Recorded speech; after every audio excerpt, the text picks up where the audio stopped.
ചുക്കുവും കൂമനും പണ്ട് മൂക്കുത്തിമലയിൽ മൃഗങ്ങൾ ഒത്തൊരുമയോടെയാണ് ജീവിച്ചിരുന്നത്. നീലൻ രാജാവായിട്ട് ഇന്നേക്ക് 10 വർഷമായി. വയസ്സായെങ്കിലും അനുഭവപരിചയം കൊണ്ട് കാട്ടിൽ നല്ലൊരു ഭരണം കാഴ്ചവെക്കാൻ നീലന് കഴിഞ്ഞു. ഒരു ദിവസം പെട്ടെന്ന് ഹൃദ്രോഗബാധിതനായി നീലൻ അന്തരിച്ചു. നീലന്റെ മരണശേഷം പുത്രനായ ചുക്കു ഭരണഭാരം ഏറ്റെടുത്തു. ഭരണം ഏറ്റെടുത്ത ഉടനെ ചുക്കു ഒരു രഹസ്യ യോഗം വിളിച്ചുകൂട്ടി. മൃഗങ്ങളുടെ പ്രതിനിധികൾ എന്ന നിലയിൽ ചുക്കു 4 മന്ത്രിമാരെയായിരുന്നു ഈ യോഗത്തിലേക്ക് ക്ഷണിച്ചിരുന്നത്. ചുക്കുവിൻ്റെ ഇഷ്ടതോഴന്മാരായിരുന്നു അവർ. ചുക്കു മന്ത്രിമാരെ അഭിസംബോധന ചെയ്തുകൊണ്ട് പറഞ്ഞു: വയസ്സായ മൃഗങ്ങളെയെല്ലാം ഇന്ന് രാത്രി ഞാൻ കൊല്ലാൻ തീരുമാനിച്ചിരിക്കുകയാണ്. 2 കാരണങ്ങളാണ് ഇതിനു പിന്നിലുള്ളത്. 1, അവർക്ക് ജോലി ചെയ്യാൻ കഴിയുകയില്ല. 2, നമുക്ക് കിട്ടേണ്ട ആഹാരം കൂടി അവർ കഴിക്കുന്നു. അവരെയെല്ലാം കൊന്നാൽ ഇന്ന് നാം ഈ കാട്ടിൽ നേരിടുന്ന ഭക്ഷ്യപ്രശ്നം ഒരളവ് വരെ നമുക്ക് പരിഹരിക്കാം. മന്ത്രിമാർ ചുക്കുവിൻ്റെ അഭിപ്രായം തലകുലുക്കി സമ്മതിച്ചു. കൂമൻ മുയൽ ഇവരുടെ തീരുമാനം ഒളിച്ചു നിന്ന് കേൾക്കുന്നുണ്ടായിരുന്നു. അവൻ ഓടി വീട്ടിലെത്തി അപ്പൂപ്പനോട് വിവരം പറഞ്ഞു. വീടിൻ്റെ ഭരണഭാരം കൂമനെ ഏൽപ്പിച്ച് അപ്പൂപ്പൻ എവിടെയോ ഒളിച്ചു. അന്ന് രാത്രി മന്ത്രിമാരും രാജാവും കൂടി വയസ്സായ മൃഗങ്ങളെല്ലാം കൊന്നു. ഒളിച്ചിരുന്ന മുയലിൻ്റെ അപ്പൂപ്പനെ മാത്രം രക്ഷപ്പെട്ടു. രാവിലെ കാട് മുഴുവൻ ബഹളമായി. ഈ അനീതിക്കെതിരെ പ്രതിഷേധിച്ച മൃഗങ്ങളെയൊക്കെ ജയിലിലടച്ചു.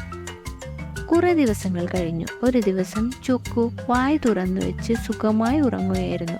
ഒരു പാമ്പ് അതിലെ പോയപ്പോൾ ചെറിയ മാളമാണെന്ന് കരുതി സിംഹത്തിൻ്റെ വായിലേക്ക് കയറി. പെട്ടെന്ന് ചുക്കു കണ്ണു തുറന്നു, വായടച്ചു.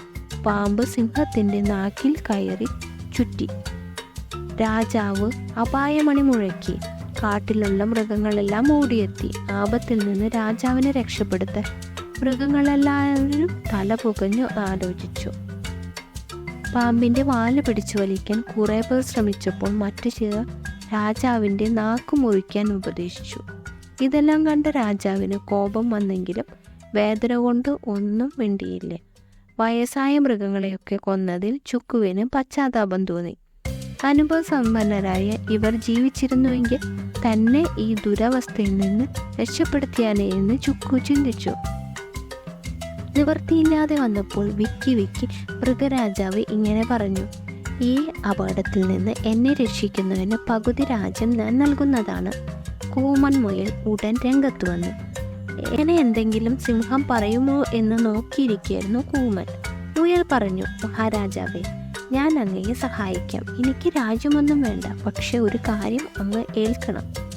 ഞാൻ എന്താണ് ചെയ്യുന്നത്? സിംഹം വിക്കി ചോദിച്ചു. ഇനി വയസ്സായ മൃഗങ്ങളെ കൊല്ലുകയില്ലെന്ന് ഉറപ്പു തരണം. എങ്കിൽ ജീവിച്ചിരിക്കുന്ന എൻ്റെ അപ്പൂപ്പനെ കൊണ്ടുവന്ന് താങ്കളെ ഞാൻ രക്ഷപ്പെടുത്താം. മുയൽ പറഞ്ഞു: എന്താ, നിന്റെ അപ്പൂപ്പൻ ഇപ്പോഴും ജീവിച്ചിരിക്കുന്നു? മൃഗങ്ങൾ ഒരേ സ്വരത്തിൽ ചോദിച്ചു. അതെ, ജീവിച്ചിരിക്കുന്നു, മുയൽ പറഞ്ഞു. അപ്പൂപ്പനെ എളുപ്പം വിളിച്ചോണ്ടുവരുന്നു. നീ പറഞ്ഞ കാര്യങ്ങളെല്ലാം ഞാൻ സമ്മതിച്ചിരിക്കുന്നു. വേദന കടിച്ചമർത്തിക്കൊണ്ട് മൃഗരാജാവ് പറഞ്ഞു. മുയൽ വീട്ടിലേക്ക് ഓടി. കുറച്ചു കഴിഞ്ഞ് അപ്പൂപ്പനെയും കൊണ്ട് മടങ്ങി വന്നു. മൃഗരാജാവിന് പറ്റിയ അമളിയൊക്കെ കൂമൻ മുയൽ അപ്പൂപ്പനെ ധരിപ്പിച്ചിരുന്നു. അപ്പൂപ്പന് ഒരു തവളയും കൊണ്ടാണ് വന്നത്. തവളയെ കണ്ട പാമ്പ് പതുക്കെ സിംഹത്തിൻ്റെ വായിൽ നിന്ന് പുറത്തേക്ക് വന്നു. ഇര കിട്ടിയ പാമ്പ് അവിടെ നിന്ന് പോയി. മൃഗരാജാവ് രക്ഷപ്പെട്ടു. എല്ലാവരുടെയും മുന്നിൽ വെച്ച് മൃഗരാജാവ് ഇങ്ങനെ ഒരു വിളംബരം പുറപ്പെടുവിച്ചു: ഇന്നു മുതൽ മുയലമ്മാവനെ എൻ്റെ പ്രധാനമന്ത്രിയായി നിയമിച്ചിരിക്കുന്നു. ഇനി ഒരിക്കലും വയസ്സായ മൃഗങ്ങളെ ഞാൻ കൊല്ലുകയില്ല.